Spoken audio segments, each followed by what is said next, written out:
지난 시간에는 우리가 포트폴리오라는 개념에 대해서 공부를 해봤고, 포트폴리오의 성질에서 중요한 두 가지, 수익의 측면에서 수익률, 그리고 위험을 나타내는 척도로 베타라는 개념을 배웠습니다. 그리고 그 두 가지 모두 선형 결합이 가능하다 이렇게 얘기를 했는데, 여기서 선형 결합이 가능하다라는 것은 그 포트폴리오를 구성하는 항목들의 비중에 따라서 그것을 적절히 그 퍼센테이지를 곱해서 더하면 그 포트폴리오 전체의 수익률이나 아니면 포트폴리오 전체의 베타를 구할 수 있다라는 겁니다. 그래서 그 부분을 우리가 한번 해봤고, 이제 오늘은 이 13장의 핵심, 자본자산 가격 결정 모형이라는 것에 대해서 생각을 해보도록 하겠습니다. 자, 지난 시간에 이제 했던 것처럼 이제 두 종류의 자산이 있을 때 이제 우리가 그 경우에 이 수익률과 베타를 구하는 그런 연습을 해봤고, 이제 그 과정에서 우리는 이 그래프를 그릴 수 있게 됐어요. 이 X축에는 나의 포트폴리오의 베타, 이 베타는 체계적 위험을 나타내는 지표이다 라고 했고, 그리고 요 Y축에는 이 포트폴리오에 기대되는 예상 수익률, 이거를 집어넣을 수 있었습니다.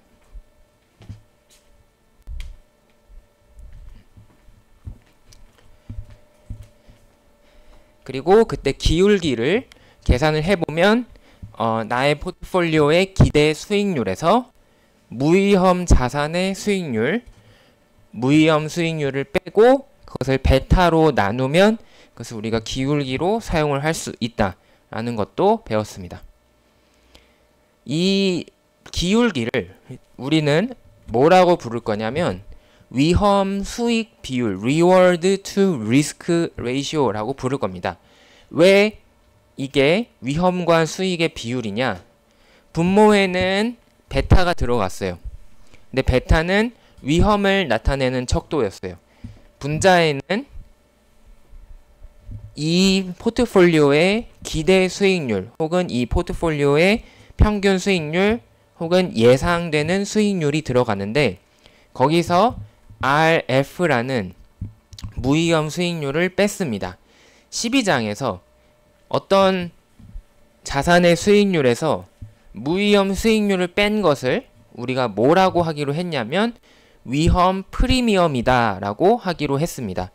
위험 프리미엄이라는 것은 우리가 위험과 수익의 상충 관계로 인해서 위험이 늘어나면 반드시 그에 따라 수익률도 올라가는데, 위험이 아예 없는 수준에서 비교해서 얼마만큼 더 수익률이 올라갔느냐를 나타내는 지표였습니다. 그래서 예를 들면 미국의 대기업의 수익률은 7.3%였는데 이제 거기서 미국 국채의 수익률을 뺀 것을 우리는 그 미국 대기업의 위험 수익률, 위험 프리미엄이다라고 얘기를 했었죠. 이제 이렇듯 지금 분자에는 지금 기준이 되는 최소 수익률에서 얼마만큼 더 많은 수익률을 얻어내고 있느냐가 들어가 있습니다. 따라서 이 기울기 값은 어떤 의미를 가지냐면 내가 분담한 내가 감당하기로 한 위험 대비 얼마만큼 더 많은 수익률을 가져갈 수 있느냐, 내가 위험을 하나 늘릴 때 그만큼 내 수익률은 얼마나 더 늘어나느냐를 나타내는 그런 의미를 담고 있는 거죠. 그래서 위험과 수익의 비율이다 라고 해서 reward to risk ratio라고 부르기로 한 겁니다. 자, 이제 이러한 것을 이제 바탕으로 깔아놓고 이번에는 A라는 자산에 대해서 잊어버리고 또 다른 전혀 무관한 다른 B라는 자산에 대해서 생각을 해보겠습니다. B는 통계를 보니까 평균적으로 16%의 수익률이 발생을 합니다. 그리고 베타가 1.2로 나타나고 있습니다. 자, 그러면 이 B에 대해서도 우리가 똑같이 그림을 그릴 수 있어요.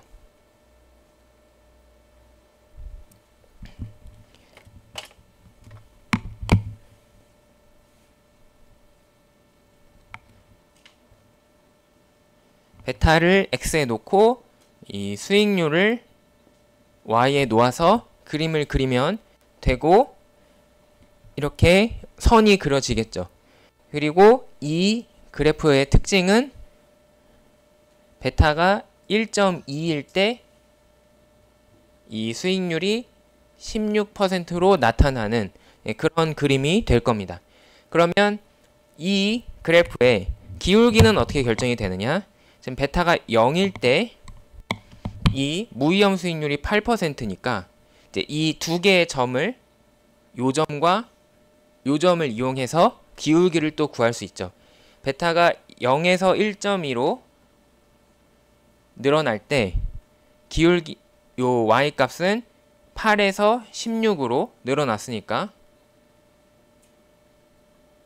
이제 요렇게 계산을 하면은 이게 기울기를 나타나는 값이 될 것이고, 그것이 바로 이 자산의 위험 수익 비율이 될 것이다 라고 얘기를 할 수 있습니다. 계산을 해보면 6.67%라는 값이 나옵니다. 0.06666666 이렇게 나와서 6.67%다 라고 할 수 있습니다. 자, 그러면 우리가 A에 대한 이 위험 수익 비율이 나왔던 이 그림과 B에 대한 위험 수익 비율 그림이 나왔던 이 그림을 한번 겹쳐 볼게요. 그러면 이렇게 됩니다. 여기 있는 녹색 선은 처음에 우리가 지난 시간 마지막에 했던 A에서의 기울 그래프였고, B는 지금 방금 했던 B라는 자산이 내 포트폴리오로 들어왔을 때 B라는 자산과 무위험 자산을 이용해서 만들 수 있는 그래프였어요. 그러니까 A의 비중을 조절하는, 내가 A에 투자한다라고 하면 나는 요 녹색의 결과를 얻을 수 있고, 내가 B에 투자한다라고 하면은 요 파란색의 결과를 얻을 수 있습니다. 이 A라는 녹색 선 위에서 왔다 갔다 하는 것은 내가 가진 전체 자산 중에 몇 %를 A에 투자하느냐에 따라서 여기서부터 이 점점 내 비중을 늘리면 늘릴수록 이쪽으로 갈 거고, 반대로 B라는 자산에 대해서도 내 전체 자산 중에 B에 투자한다라고 하면은, B에만 투자한다라고 하면은 B에 아예 투자 안 하고 아무 투자도 안 했을 때 무위험 자산의 100%로 구성이 됐을 때부터 해서 쭉쭉쭉 해서 B에 100%를 투자하면 요 선으로 가고 이제 이렇게 가는 거죠. 참고로 여러분들에게 이제 말씀을 드려야 되는 것이, 지금 보면은 이 베타가 1.2가 되려면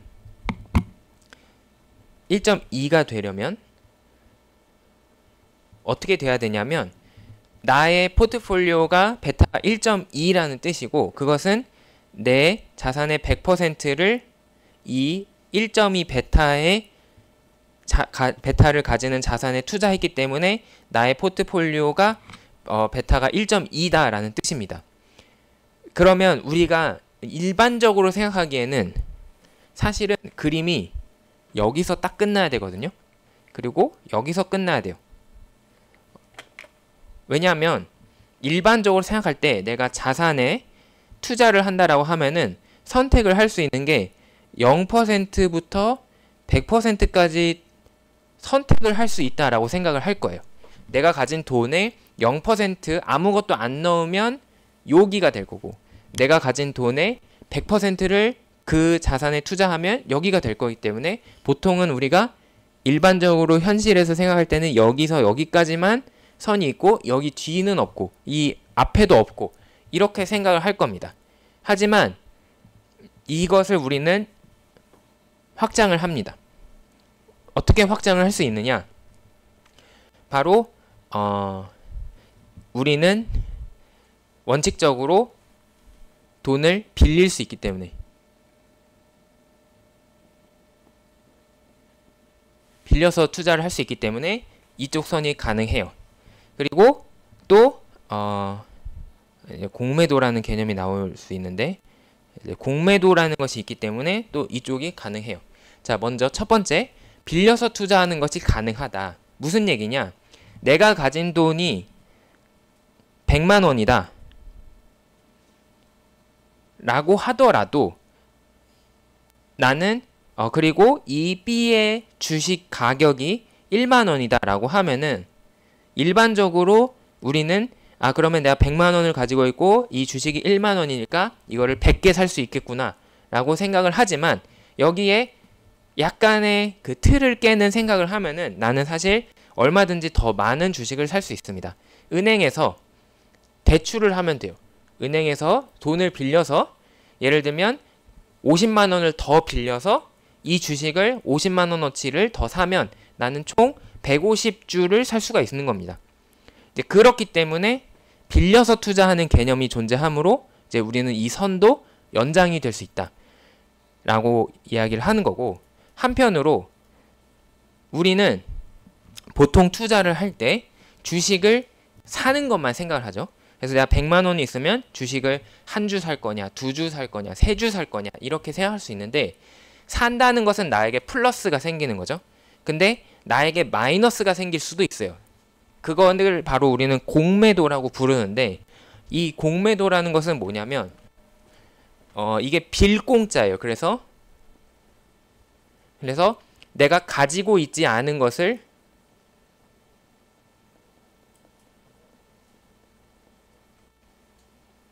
판다 라고 해서 이거를 공매도라고 부릅니다. 이것이 또 금융시장에서는 가능하다. 일반적으로 어떻게 하느냐, 보통 주식시장에서 우리가 돈을 버는 방법은 한 가지가 있어요. 보통의 사람들이 주식에서 돈을 버는 방법은 이제 오늘이 이제 5월 30일 맞나? 이라고 하고, 그 다음에 다음 주에 6월 4일이 있다라고 합시다. 자, 그러면 오늘 주가가 100달러였다. 근데 쭉 이동을 하다가 다음 주에 이게 120달러가 되면 나는 5월 30일에 매수 사서 6월 4일에 매도 셀 하면, 그러면 20달러를 벌 수가 있는 거죠. 이게 일반적인 상황이에요. 하지만 이 방법은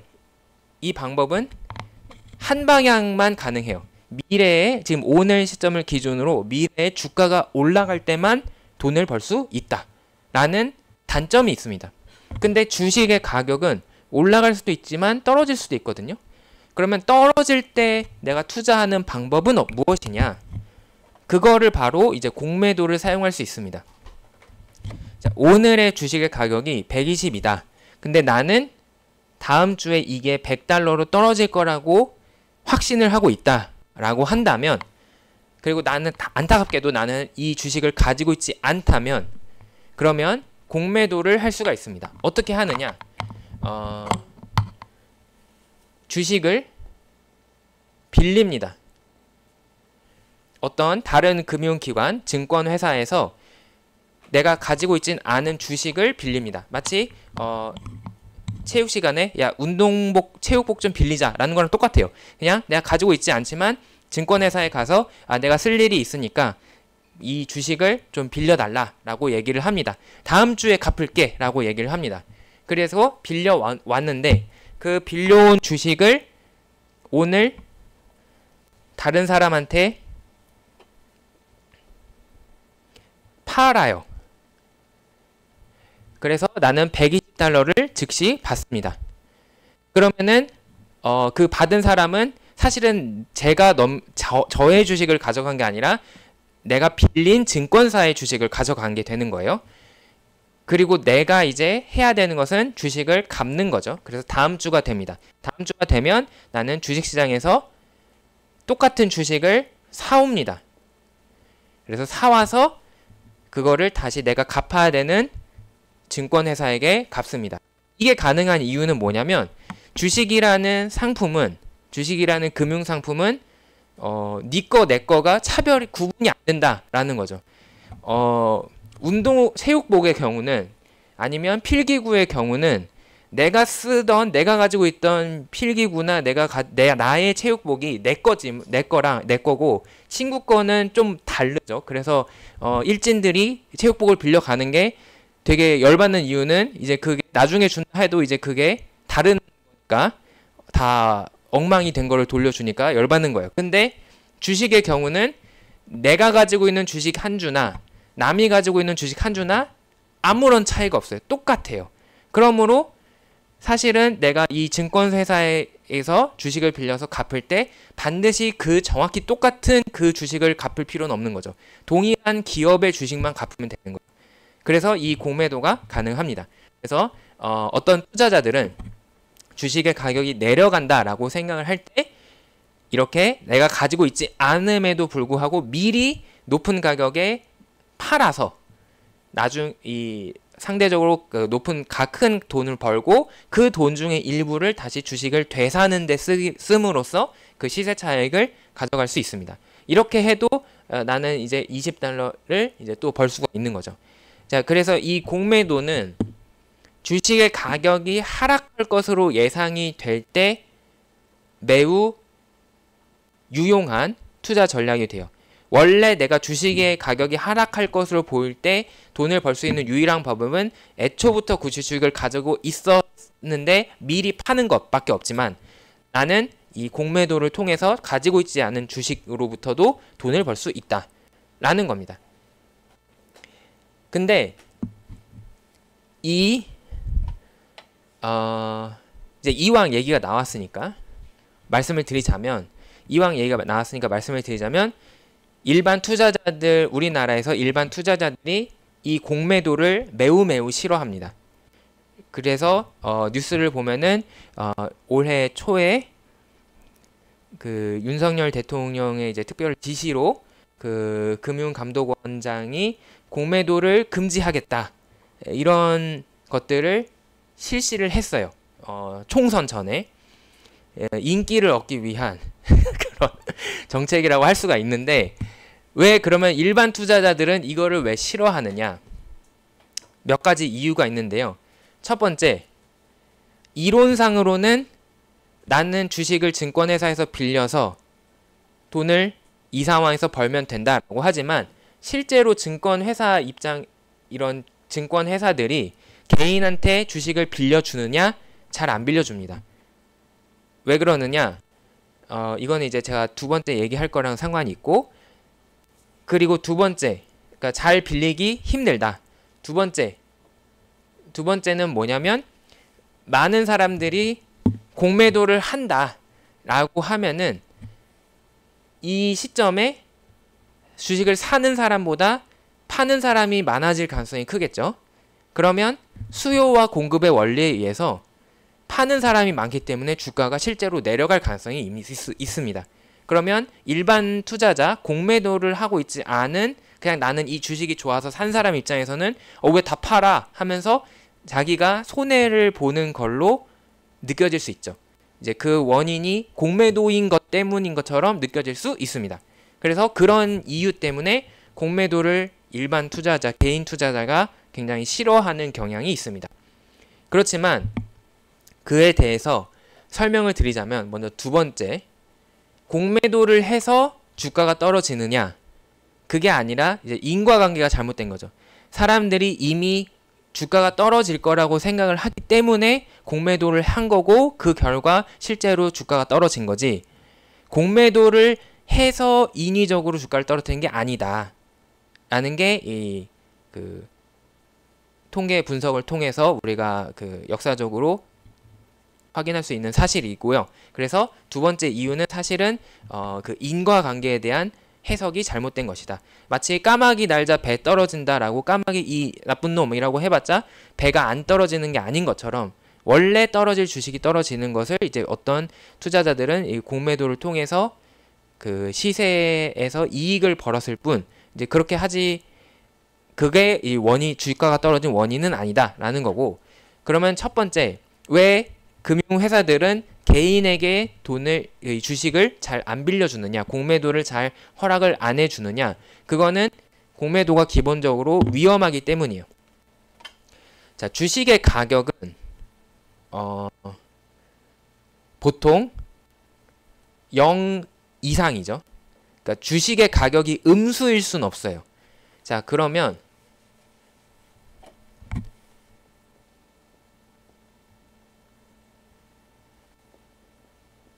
주식의 가격은 최소 0이에요. 하지만 최대는 정해져 있지 않은 특징을 가지고 있습니다. 자, 그러면 일반적인 방식에 먼저 사서 나중에 파는 일반적인 매도의 투자 전략은 어떤 결과를 가져올 수 있느냐? 예를 들어서 내가 100달러의 주식을 샀다라고 합시다.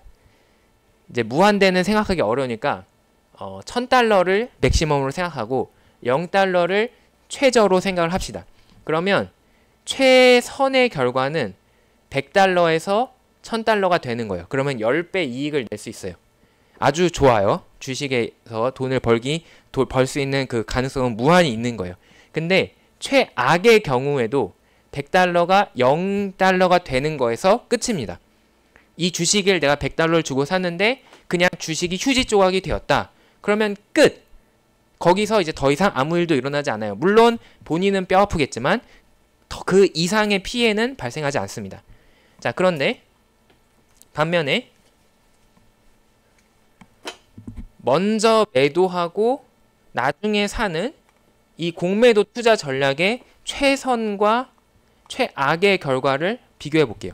최선의 결과는 100달러에 사는데 이 주가가 0이 되는 거예요. 그러면 나는 이론적으로 100달러를 벌 수 있습니다. 이 위랑 비교하면 상당히 최선의 결과가 제약이 생기고 있다는 걸 알 수 있어요. 끼케야 자기 그 주가만큼 100%를 버는 데서 끝나요. 반면에 최악의 결과는 뭐냐면 내가 100달러에 팔았는데 이게 나중에 1000달러가 되는 거예요. 이러면 나는 100달러에 팔아서 100달러를 받았지만 이거를 다시 되갚기 위해서 나는 1000달러의 주식을 사야 되기 때문에 마이너스 900달러의 손해가 발생합니다. 마이너스 900%의 손해가 발생하는 거예요. 그러니까 우리가 알 수 있는 사실은 그냥 일반적인 매도의 투자 전략은 최선의 경우는 무한히 좋은 가능성이 열려 있지만 최악의 경우에는 나의 피해는 한정이 되어 있는 반면 공매도에서 얻을 수 있는 결과는 최선의 결과가 거꾸로 제약이 되어 있는 반면 최악의 경우에는 진짜 내가 패가망신할 수 있는 가능성이 있는 겁니다. 이렇기 때문에 증권회사들, 금융회사들은 일반적으로 개인 투자자가 이런 위험한 투자를 하는 것은 적합하지 않다라고 생각을 해서 별로 안 빌려주려고 하는 거예요. 근데 마치 이런 거죠. 이제 부모님이 여러분들의 건강을 생각해서 너 라면 일주일에 한 번만 먹어 라고 하는데 왜 나는 라면 한 번밖에 못 먹어? 라고 하는 거랑 비슷한 거죠. 그래서 나도 라면 많이 먹고 싶어 라고 할 때 이제 그 본인의 행복을 늘리는 데는 짧은 시각에서 보면은 라면이든 뭐 사탕이든 뭐 과자든 뭐 아니면 뭐 어떤 뭐 심지어 이제 극단적으로 뭐 마약이든 원하는 대로 먹이는 것이 그 사람에겐 기분이 좋은 일일 수 있겠지만 장기적으로 봤을 때 그게 좋은 일이냐? 아니라고 생각을 하기 때문에 일반적으로 지금까지는 정부에서 그 개인들이 막 공매도를 마음대로 하지는 못하게 막았던 이유가 있는 겁니다. 그래서 괜히 개인 투자자가 공매도를 하면 안 된다라고 하는 것이 아니라 이유가 있다. 나름 그래서 좀 깐깐한 규정을 만들어서 그렇게 하더라도 이런 최악의 상황을 네가 겪더라도 너 괜찮아? 확실해? 라는 걸 확인을 하고 이제 이 주식을 빌려주는 그런 절차들이 있었기 때문에 현실적으로는 개인 투자자들은 공매도를 하기 어려웠다. 근데 이렇게 제약사항이 있지만 반면에 공매도의 장점은 매우 큽니다. 우리가 항상 경제에서 이야기하는 것이 이제 수요와 이제 공급의 그 관계인데, 이제 그런 측면에서 공매도는 아주 중요한 역할을 수행을 해요. 바로 주식의 공급을 증가를 시켜준다. 수요와 공급이 일치하지 않으면 계속 자산의 가격이 올라가게 됩니다. 왜냐하면 사려는 사람이 많은데 팔려는 사람은 없으니까. 그게 가장 눈에 보이는 그 시장이 어디냐? 바로 부동산이에요. 부동산 시장에서 모든 사람이 다 본인의 집을 마련하고 싶어 하지만 우리나라의 땅덩어리는 제한이 되어 있죠. 그래서 공급이 제한되어 있기 때문에 이 부동산 집값이 무한히 올라가는 거예요. 그게 항상 우리나라가 겪는 문제입니다. 근데 금융시장에서는, 주식에서는 이게 그렇게 부동산처럼 이 실제적인 부피를 차지하는 자산이 아니잖아요. 그렇기 때문에 이 공매도라는 수단을 도입을 할 수가 있는 거고, 그래서 공급을 늘려줄 수가 있는 거예요. 이제 그걸 통해서 수요와 공급이 밸런스를 맞추도록 함으로써 어떤 효과가 있느냐? 부동산처럼 막 자산 가격이 올라가는 이 버블이 생기지 않도록 막아주는 효과가 있습니다. 그러니까는 이런 거죠. 주가가 비이상적으로 올라가면 결국은 언젠가 떨어질 거예요. 근데 그거를 공매도가 없다면 주가가 원래 100이어야지 되는 이론적인 100이라는 주가를 가져야 되는 상품이 200, 300, 400, 500, 1000까지 갔다가 갑자기 어느 순간 거품이 터져서 100으로 돌아온다. 그럼 그 주식을 샀던 사람들은 알거지가 되는 겁니다. 근데 그러느니 차라리 미리미리 공매도를 통해서 충분히 공급을 해줌으로써 그게 과열이 일어나서 올라가는 것을 방지를 한다면 그게 차라리 더 피해를, 나중에 있을 수 있는 피해를 줄일 수 있는 방법이다 라고 생각을 하는 거죠. 그래서 전 세계적으로 공매도가 있어서는 안 된다라고 하는 나라는 거의 없는데, 이제 우리나라는 여론에 의해서 지금 공매도를 지금 일시적으로 금지를 해놓은 상태예요. 그렇기 때문에 우리나라 주식이 외국의 전문적인 투자자들로부터 찬밥 대우를 받는 겁니다. 이 나라는 이상한 나라다. 이 나라는 로 주식시장의 기능이 작동하지 않는 나라다. 그래서 우리나라의 금융시장은, 우리나라의 경제 규모가 전 세계 13위 수준의 아주 높은 수준임에도 불구하고 아직도 선진국 주식시장으로 인정받지 못하고 있어요.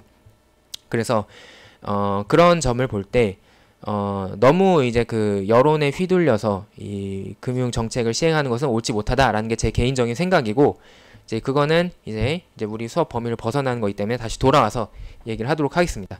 자, 그래서 이 그래프는 제가 굉장히 긴 시간을 설명을 했지만, 그래프는 반드시 0과 100% 사이에서만 존재하는 것이 아니라 이 앞으로도 갈 수 있고 이 뒤로도 갈 수 있다. 이 선이 연장될 수 있는 이제 그 배경을 이제 설명을 드렸습니다. 자, 돌아와서 이제 두 개의 선을 겹쳐놨어요. 그랬더니 이런 결과가 나왔습니다. 내가 자산 A만 가지고 내 포트폴리오를 구성하면 녹색 선, 내가 자산 B를 가지고 내 포트폴리오를 구성하면 파란 선 위에서 나는 선택을 할 수 있다. 그러면 이제 선택은 여러분들의 취향 문제가 됩니다. 취향 존중이에요. 왜냐? 나는 이 선에서 베타를 선택을 하면 되죠. 우리가 12장에서 액티비티를 하면서 알았듯이 개인의 위험 회피 성향은 차이가 있다. 어떤 사람은 위험을 많이 감당을 해도 괜찮다라고 생각하는 사람이 있고, 어떤 사람은 위험한 거 싫어 라고 하는 사람이 있어요. 그러므로 원칙적으로 말씀을 드리면 위험을 좋아하는 사람, 그러니까 나는 더 돈을 많이 버는 게 더 중요해 라는 사람은 이쪽보다는 이쪽에 가면 되고, 반대로 나는 위험을 줄이는 게 중요해 라고 생각하는 사람은 이쪽보다는 이쪽으로 가면 된다 라는 거예요. 그거는 알아서 하면 됩니다. 근데 문제는, 자, 그렇게 하는 건 자유인데 너 A에 투자할래? B에 투자할래? B를 가지고 포트폴리오를 구성할래? 아니면 A를 가지고 포트폴리오를 구성할래? 이걸 물어보는 거예요. 그러면 여러분들은 어떤 게 나아 보이세요? 여기서의 정답은 존재하는데 바로 A를 선택하는 것이 좋습니다. 왜 그러느냐? 같은 값이면 다홍치마라는 말이 우리나라 말에 있죠. 그거를 이제 생각을 하시면 되겠어요. 이 X에서는 우리가 이 그래프에서 나타내는 것은 위험이었고, 이제 Y에서 나타내는 것은 그 위험을 선택했을 때 얻을 수 있는 수익이었어요. 비교를 하자면 똑같이 나는 1.2라는 위험을 지기로 했음에도 불구하고 B를 가지고 포트폴리오를 짰을 때는 16%밖에 수익을 얻지 못합니다. 반면에 A를 선택했다면 그거보다 훨씬 좋은 수익을 가져갈 수 있어요. 또 내가 베타를 1.6으로 하기로 했다. 내가 감당하는 위험을 1.6의 수준으로 하기로 했다라고 하더라도 A를 선택하면은 20% 수익을 얻을 수 있지만 B를 선택을 하면 그거보다 못한 수익을 얻습니다. 내가 똑같이 위험을 감당을 하고 있는데 A는 항상 그 결과 좋은 수익을 얻고 반대로 상대적으로 B는 안 좋은 수익을 얻어요. 이거 불공평하죠. 그래서 합리적인 투자자라면 이렇게 상황이 주어졌을 때 나는 포트폴리오를 구성할 때 A를 가지고 포트폴리오를 구성해야 되지 B를 가지고 포트폴리오를 구성해서는 안 된다 라는 결론을 얻게 됩니다. 그래서 효율적인 합리적인 의사결정을 하는 사람들이 모여있는 시장에서 B에 투자할 사람은 아무도 없어요. 다 A를 투자합니다. 자, 그러면 어떤 일이 일어났냐? 다시 제가 중간에 언급했던 수요와 공급의 문제가 생기게 돼요. B를 사고 싶은 사람은 아무도 없습니다. 가지고 있었어라도 빨리 버리고 A로 갈아타야 돼요. 반면에 A를 사고 싶은 사람은 점점 더 많아지겠죠. 자, 그러면 A는 수요가 늘어납니다. 반면에 B는 수요가 감소해요. 그러면 수요와 공급의 원리에 의해서 수요가 늘어난 자산 A의 가격은 늘어나게 된다. 반면에 B의 가격은 떨어지게 된다. 라는 사실을 예상을 할 수 있습니다. 자, 이제 여기서 중요한 포인트가 생기는데, 그렇다면 우리가 수익률이라는 것은 무엇이었느냐? 수익률이라는 것은 미래 가격 빼기 현재 가격 나누기 현재 가격, 이렇게 계산을 했어요. 그러면 수익률이 이 미래 가격이 정해져 있다. 이거를 고정해 놓고 생각을 하면 어떻게 되느냐? 현재 가격이 올라가면 분모가 커지고 분자에서 빼는 것이 커지기 때문에 수익률은 작아집니다. 반면에 현재 가격이 떨어지면 분모는 작아지고 빼는 게 작아지기 때문에 수익률은 높아집니다.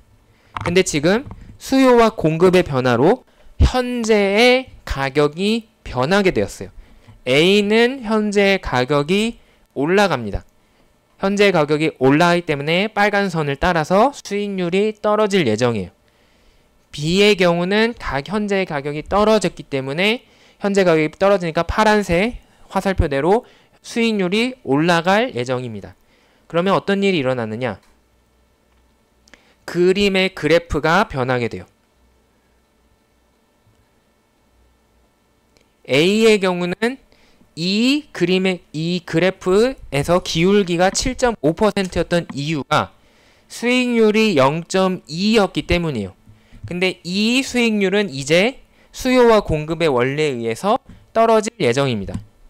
B의 경우는 이 6.67이라는 기울기를 가지고 있었는데 이 6.67이라는 기울기가 나올 수 있는 이유는 0.16이라는 수익률을 가지고 있기 때문이에요.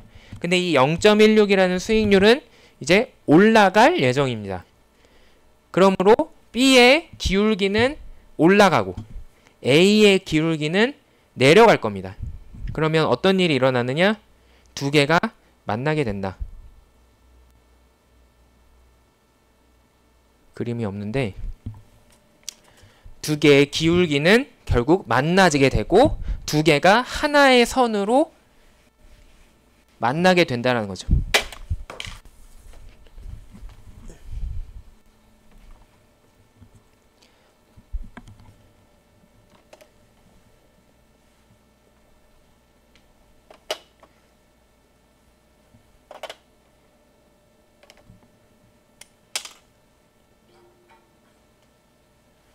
두 개의 그래프가 하나의 동일한 기울기를 가지게 됩니다. 그리고 시작점도 여기 베타가 0일 때 점도 똑같아요. 그러므로 두 개의 선은 완벽하게 일치하는 선이 될 겁니다. 앞으로 변해서. 그래서 이 두 개의 위험 수익 비율, 즉 기울기가 똑같아질 것이다 라는 결론을 얻을 수 있습니다. 그러한 결론을 일반화하면 효율적인 시장에서 어떤 주식이든지 어떤 투자 자산이든지 모두 동일한 기울기가 있어야 됩니다.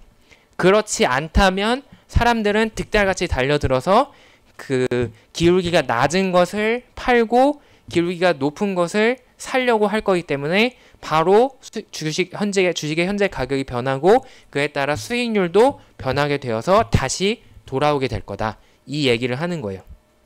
그렇게 하나의 선이 된 그 선을 우리는 이제 모든 이 주식시장의 주식, 즉 증권이 동일한 선을 가지고 있기 때문에 아예 증권시장선이라는 이제 이름을 붙이기로 했습니다.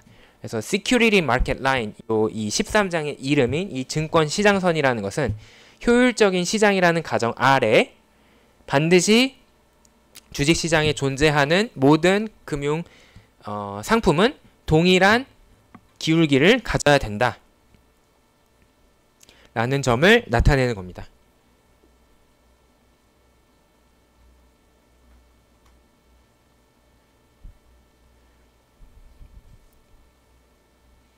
자, 그리고 이 증권시장선이 존재한다면 우리는 이로부터 일반적인 그 주식의 수익률을 구할 수 있게 됩니다. 그거를 우리는 이 자본 자산 가격 결정 모형으로 부르고 있는데 이거는 이 증권시장선의 기울기에서 출발을 하는 거예요. 그래서 A라는 주식에 투자했을 때의 기울기와 B라는 주식에 투자했을 때 기울기가 동일해야 된다. 근데 여기서 의식을 확장해서 이렇게 얘기합시다. A를 이제 그 A라는 표현 대신 임의의 자산 I라고 합시다. 그러면은 A 대신 I를 쓰고 A 대신 I를 썼어요. 그래서 왼쪽은 어떤 자산 I의 수익률 빼기 무위험 수익률 나누기 그 I라는 자산의 베타. 자, 이렇게 됐습니다. 자, 그리고 B는 특정한 주식 하나를 이야기하지 말고 예를 들면 ETF 같은 걸 생각을 해서 이 주식시장 전체를 상징하는 주식시장 전체를 포트폴리오로 만들어서 집어넣었다라고 생각을 해봅시다. 그래서 이제 마켓을 따서 B 대신 M이라고 표현을 할게요. 그래서 주식시장 전체를 적용을 하겠습니다. 그러면은 이 오른쪽은 B 대신 M, B 대신 M 이렇게 될 거고 여기에는 주식시장 전체의 수익률 빼기 무위험 수익률 그리고 주식시장 전체의 베타 자, 이렇게 쓸 수가 있어요. 자, 그리고 이제 이 식을 정리를 할 겁니다. 여기서 넘어가기 전에 주식시장 전체의 베타는 얼마냐? 주식시장 전체의 베타는 베타의 정의상 반드시 1이 됩니다. 왜냐하면 베타라는 것이 이 자산의 위험이 주식시장 전체의 평균과 비교했을 때 크냐 작느냐를 나타내는 지표였어요. 근데 지금 우리가 비교하는 자산 자체가 주식시장이기 때문에 주식시장 전체와 주식시장 전체를 비교하면 똑같겠죠? 그래서 이 베타 값은 반드시 1이 됩니다. 그래서 베타가 1인 경우를 우리가 주식시장 전체를 나타낸다고 했기 때문에 베타는 이 베타 M은 1이 된다. 그러면 요 오른쪽에는 분모가 없어졌어요. 따라서 요 베타 i를 자산 i의 베타를 요쪽에 곱할 수가 있습니다. 그러면 베타 i가 이제 요로 곱해서 넘어왔고, 그 다음에 요 왼쪽에 있던 RF를 오른쪽으로 넘기면 RF가 있게 되겠죠. 그래서 이러한 식이 나오게 됩니다. 이 결과로 우리는 어떤 자산의 수익률은 이 공식으로 구할 수 있다. 그리고 이 공식을 우리는 자본자산 가격 결정 모형이라고 이제 부릅니다.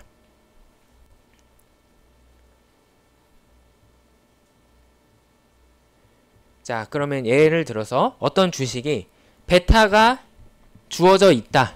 1.3으로 주어져 있다. 그리고 현재 시장 상황을 보니까 무위험 이자율이 4%다. 그리고 그 주식시장의 평균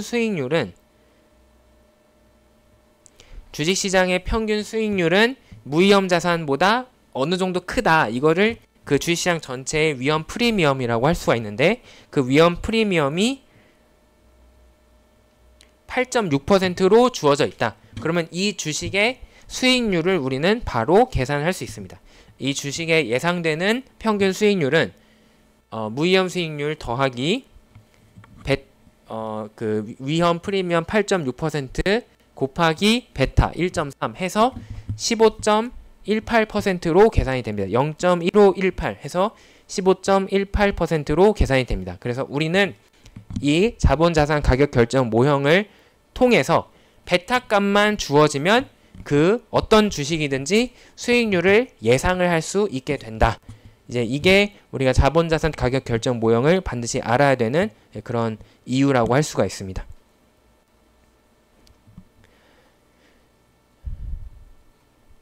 자, 그래서 이제 이번 장에서는 이 자본자산 가격 결정 모형이라는 것을 배우기 위해서 이제 그 긴 시간을 들여서 이제 차근차근 합을 쌓아왔는데, 그러면 이것이 어디에 쓰여지느냐?